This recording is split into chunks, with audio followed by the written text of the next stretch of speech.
Most welcome आप सभी का आपके अपने चैनल IQ स्टडी सेंटर पर।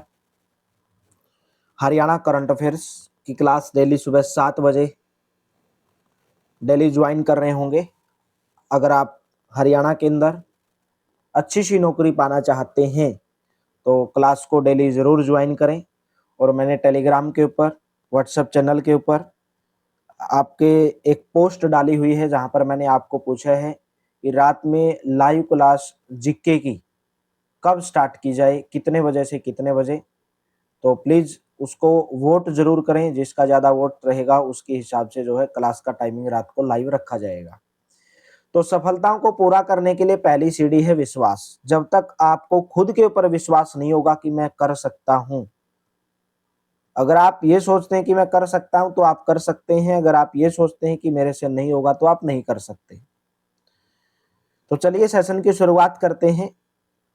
हरियाणा के किस जिले में अंतर्राष्ट्रीय स्तर की बासमती टेस्टिंग लैब बनाई जाएगी? करनाल जिले के अंदर हरियाणा में अंतर्राष्ट्रीय स्तर की बासमती टेस्टिंग लैब बनाई जाएगी। हरियाणा सरकार बासमती चावल के निर्यात को बढ़ावा देने के लिए करनाल में एक आधुनिक टेस्टिंग लैब स्थापित करेगी। इस लैब का उद्देश्य चावल की गुणवत्ता जांचना और अंतर्राष्ट्रीय मानकों को सुनिश्चित करना है। करनाल को हरियाणा का क्या कहा जाता है? चावल का कटोरा कहा जाता है, क्योंकि यहाँ पर ज्यादा चावल का उत्पादन होता है। हरियाणा में कहां पर 2 से 7 अक्टूबर 2025 तक भव्य दिवाली मेला आयोजित किया गया? राइट ऑप्शन रहेगा सूरजकुंड। हरियाणा में सूरजकुंड के अंदर, सूरजकुंड फरीदाबाद के अंदर 2 से 7 अक्टूबर 2025 तक भव्य दिवाली मेला आयोजित किया गया। इसकी कुछ थीम थी। थीम के आधार पर हम परिवार को जोड़ते हैं, ये इसकी थीम थी। हरियाणा पर्यटन विभाग द्वारा फरीदाबाद जिले के सूरजकुंड में 2 से 7 अक्टूबर 2025 तक भव्य दिवाली मेला आयोजित किया गया। हरियाणा के किस जिले में एयर इंडिया के एडवांस पायलट ट्रेनिंग सेंटर का उद्घाटन किया गया? राइट ऑप्शन रहेगा ऑप्शन नंबर डी, गुरुग्राम के अंदर। नागरिक उड्डयन मंत्री राम मोहन नायडू, नागरिक उड्डयन मंत्री कौन है? भारत के राम मोहन नायडू, जिन्होंने गुरुग्राम में एयर इंडिया और एयरबस ने एयर इंडिया एविएशन ट्रेनिंग अकादमी में एडवांस पायलट ट्रेनिंग सेंटर का उद्घाटन किया। यह सेंटर 12,000 वर्ग फीट के अंदर फैला हुआ है। विश्व पैरा एथलेटिक्स चैंपियनशिप 2025 में हरियाणा के खिलाड़ियों ने कुल कितने पदक हासिल किए हैं? 8 पदक हासिल किए हैं। विश्व पैरा एथलेटिक्स चैंपियनशिप हुई थी 2025 में।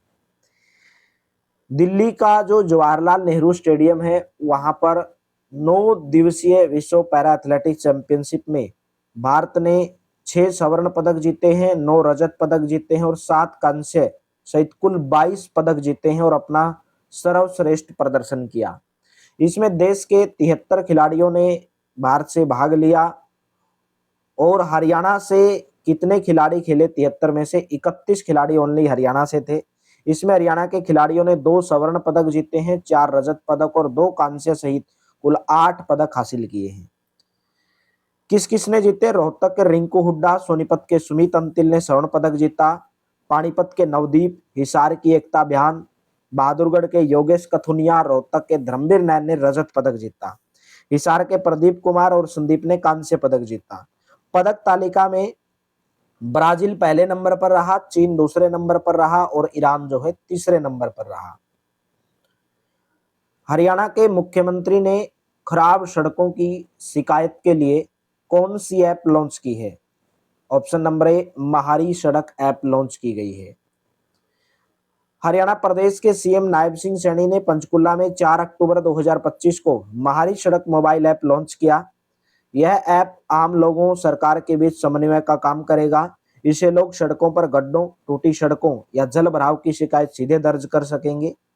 जीआईएस आधारित डिजिटल मैपिंग से सड़कों की स्थिति पर नजर रखी जाएगी व शिकायतों का समयबद्ध समाधान होगा।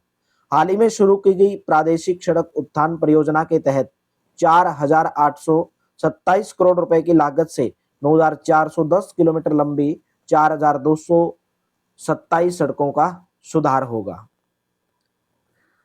रोहतक आईएमटी में 350 करोड़ से साबर डेयरी में नए संयंत्र का उद्घाटन किसने किया? Option number C, Amit Shah के द्वारा किया गया। केंद्रीय गृह एवं सहकारिता मंत्री अमित शाह ने 5 अक्टूबर 2025 को रोहतक और कुरुक्षेत्र का दौरा किया था। रोहतक में जो महर्षि दयानंद विश्वविद्यालय है वहां पर खादी कारीगर महोत्सव में शामिल हुए। शाह ने रोहतक आईएमटी में 350 करोड़ से साबर डेयरी में नए संयंत्र का उद्घाटन किया, जिसे रोज 14 लाख लीटर दुग्ध उत्पादन बनेंगे। यह प्लांट जनवरी 2015 में शुरू हुआ था और अब इसके विस्तार के बाद यह प्लांट दही, छाछ, योगर्ट के उत्पादन का देश का सबसे बड़ा प्लांट बन गया है।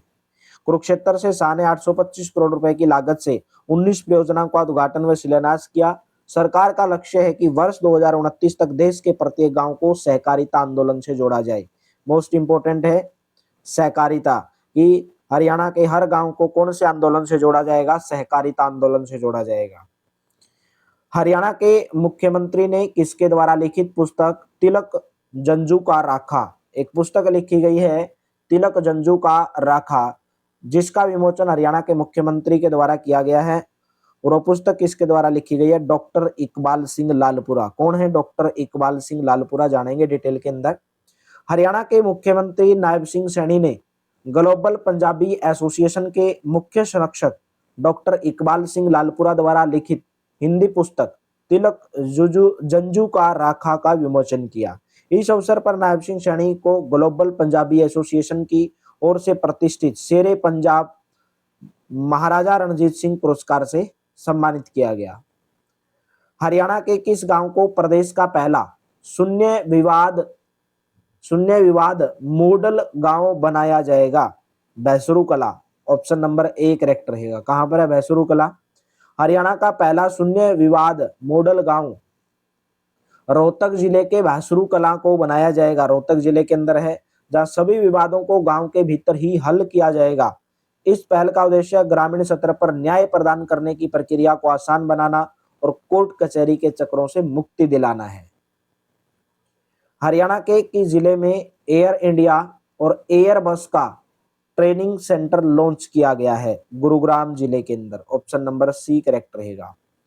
एयर इंडिया और एयरबस ने मिलकर हरियाणा के गुरुग्राम में पायलट ट्रेनिंग के लिए एक ज्वाइंट वेंचर सेंटर शुरू किया है। फिलहाल यहां A320, A350 एयरक्राफ्ट के पायलट्स को ट्रेनिंग दी जाएगी। अगले कुछ सालों में यह एकेडमी 50,000 से ज्यादा एविएशन प्रोफेशनल को ट्रेनिंग देगी। Air India aviation training academy में बना यह सेंटर 12,000 वर्ग किलोमीटर में फैला है, वर्ग मीटर में। इस सेंटर का उद्घाटन नागरिक उड्डयन मंत्री के राम मोहन नायडू ने किया है।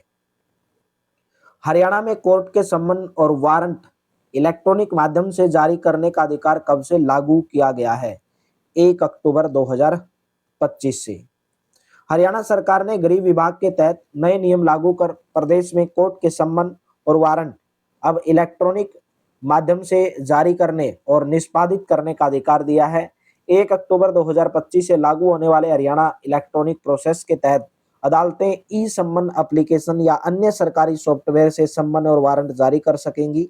नए नियमों के अनुसार सम्मन केवल इलेक्ट्रॉनिक मेल, फोन नंबर या मैसेजिंग एप्लीकेशन पर भेजा जाएगा। तो आज का आपका टेस्ट क्वेश्चन है, हरियाणा का सबसे बड़ा अंतर्राष्ट्रीय क्रिकेट स्टेडियम किस जिले में बनाया जाएगा? अंबाला, जींद, झज्जर या फतेहाबाद? प्रधानमंत्री धन धान्य कृषि योजना के तहत हरियाणा के किस जिले को चुना गया है? नूहू, पलवल, जींद या सिरसा? कमेंट बॉक्स में आपको दोनों का आंसर देना है। एक बार विश्व पैरा एथलेटिक्स चैंपियनशिप 2025 हुई है, उसमें हरियाणा का क्या प्रदर्शन रहा, एक बार थोड़ा सा डिटेल के अंदर जान लेते हैं। वैसे हमने पढ़ लिया, एक बार थोड़ा सा इसको डिटेल में जानते हैं। और अक्टूबर की जो आज करंट अफेयर्स है ये आपकी पूरी की पूरी खत्म हुई। इसकी जो पीडीएफ आपको टेलीग्राम के ऊपर प्राप्त करवा दी जाएगी, टेलीग्राम के ऊपर डाल दी जाएगी। दिल्ली के जवाहरलाल नेहरू स्टेडियम के अंदर आयोजित हुई विश्व पैरा एथलेटिक्स चैंपियनशिप 9 दिनों तक चली है और टोटल 8 पदक जो है भारत ने जीते हैं। हरियाणा ने 2 स्वर्ण पदक, 4 रजत पदक और 2 कांस्य पदक, कुल 8 पदक जीते हैं। स्वर्ण पदक विजेता थे सुमित अंतिल पुरुषों की भाला फेंक, रिंकू हुड्डा पुरुषों की भाला फेंक स्वर्ण पदक जीते हैं। रजत पदक नवदीप सिंह पुरुष भाला फेंक में, एकता बयान महिला क्लब थ्रो, धर्मवीर नैन पुरुष क्लब और योगेश कथुनिया पुरुष डिस्कस थ्रो। कांस्य पदक विजेता संदीप पुरुष 200 मीटर, प्रदीप कुमार पुरुष डिस्कस थ्रो, ये कांस्य पदक विजेता। आप डिटेल के अंदर थोड़ा सा इनको पढ़ लेंगे क्योंकि एग्जाम के अंदर पूछा जा सकता है। तो पीडीएफ प्राप्त करने के लिए आज अक्टूबर की करंट अफेयर्स खत्म हुई है, तो पीडीएफ प्राप्त करने के लिए पूरी एक महीने की जब खत्म हो जाएगी तो पीडीएफ आपकी टेलीग्राम के ऊपर डाल दी जाएगी ताकि आप अच्छे से उसका रिवीजन कर सको। तो आप क्यूआर कोड को स्कैन करके टेलीग्राम चैनल को, व्हाट्सएप चैनल को ज्वाइन कर सकते हैं, जहां पर आपको daily practice question, important free PDF classes सब आपको प्रोवाइड करवाए जाते हैं। तो चलिए, थैंक यू, आप सभी का बहुत बहुत धन्यवाद। हैव ए नाइस डे, मिलते हैं कल की क्लास में।